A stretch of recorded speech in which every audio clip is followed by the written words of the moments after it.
ಇಬ್ರಿಯರಿಗೆ ಬರೆದ ಪುಸ್ತಕ 11ನೇ ಅಧ್ಯಾಯ 35ನೇ ವಾಕ್ಯ.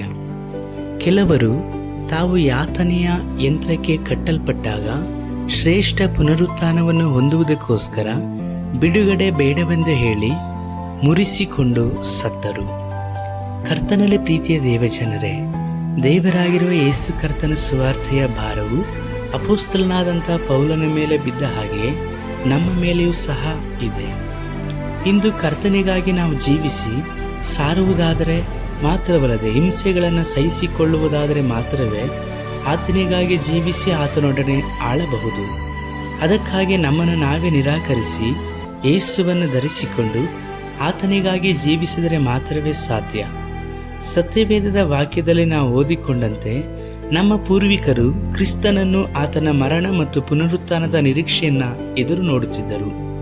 ಆ ವಿಷಯದಲ್ಲಿ ಅವರು ಸಾಕ್ಷಿಗಳಾಗಿ ಸದ್ಭಕ್ತರಾಗಿ ಜೀವಿಸುವಾಗ ಅವರಿಗೆ ಹಿಂಸೆಗಳು, ಬಂಧನಗಳು ಎದುರಾದವು. ಕೆಲವರನ್ನು ಗರಗಸದಿಂದ ಕೊಯ್ದು ಸಾಯಿಸಿದರು ಮತ್ತು ಕೆಲವರನ್ನು ಕೊರಡೆ ಕಲ್ಲುಗಳಿಂದಲೂ ಹೊಡೆದು ಹತ ಮಾಡಿದರು.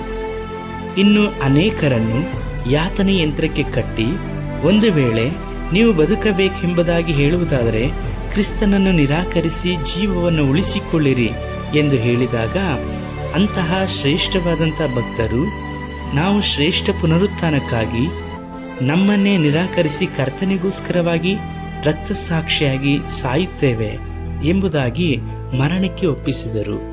ಅವರ ಹಾಗೆ ಈಗ ನಮ್ಮ ಸರದಿ.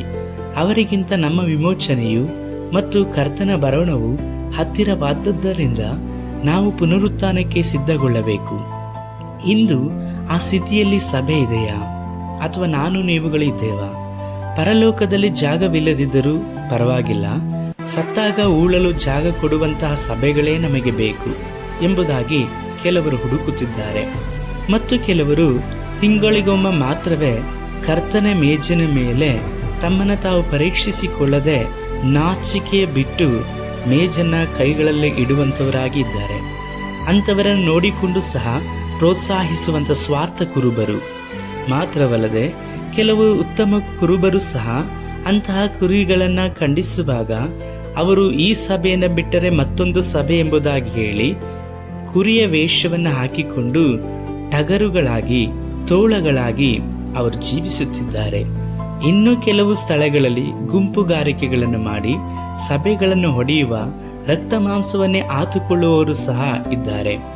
ಇಂಥವರಿಗೆಲ್ಲ ಯಾತನೆ ಮಾತ್ರವಲ್ಲದೆ ಕ್ರಿಸ್ತನಿಗಾಗಿ ಶ್ರಮೆಯನ್ನು ಅನುಭವಿಸುವಂಥದ್ದು ಅದು ಒಂದು ರೀತಿಯಲ್ಲಿ ಕುಚೇಷ್ಟೆಯಾಗಿದೆ. ಇಂಥವರ ಹಾಗೆ ನಾನು ನೀವುಗಳಿದ್ದೇವಾ? ನಮ್ಮನ್ನು ನಾವು ಪರೀಕ್ಷಿಸಿಕೊಳ್ಳಬೇಕು. ದೇವರ ವಾಕ್ಯವು ಮತ್ತು ಒಂದು ಕಡೆ ಹೀಗೆ ಹೇಳಲ್ಪಡುತ್ತದೆ, ಆತನಿಗಾಗಿ ನಾವು ಸಹಿಸಿಕೊಳ್ಳುವುದಾದರೆ ಆತನ ಜೊತೆಯಲ್ಲಿ ಆಳುವೆವು ಎಂಬುದಾಗಿ ಹೇಳಿ. ಇಂದು ನಾವು ಹೇಗೆ ಇದ್ದೇವೆ? ನಮ್ಮನ್ನು ನಾವು ಪರೀಕ್ಷಿಸಿಕೊಂಡು ಪ್ರಾರ್ಥಿಸುವ. ಸರ್ವಶಕ್ತನಾದ ನಮ್ಮ ದೇವರೇ, ನಿಮಗೋಸ್ಕರವಾಗಿ ಎಂತಹ ಯಾತನೆ ಇಕ್ಕಟ್ಟುಗಳಲ್ಲಿಯೂ ಸಹ ನಾವು ಜೀವಿಸಿ ಶ್ರೇಷ್ಠವಾದ ಪುನರುತ್ಥಾನಕ್ಕಾಗಿ ಎಲ್ಲವನ್ನೂ ಸಹಿಸಿಕೊಂಡು ಸಾಕ್ಷಿಯಾಗಿ ಜೀವಿಸುವ ಕೃಪೆಯನ್ನು ನಮಗೆ ಅನುಗ್ರಹಿಸಿಕೊಡಿರಿ. ನಮ್ಮ ರಕ್ಷಕನಾದ ಯೇಸು ಕರ್ತನ ನಾಮದಲ್ಲಿ ತಂದೆಯೇ,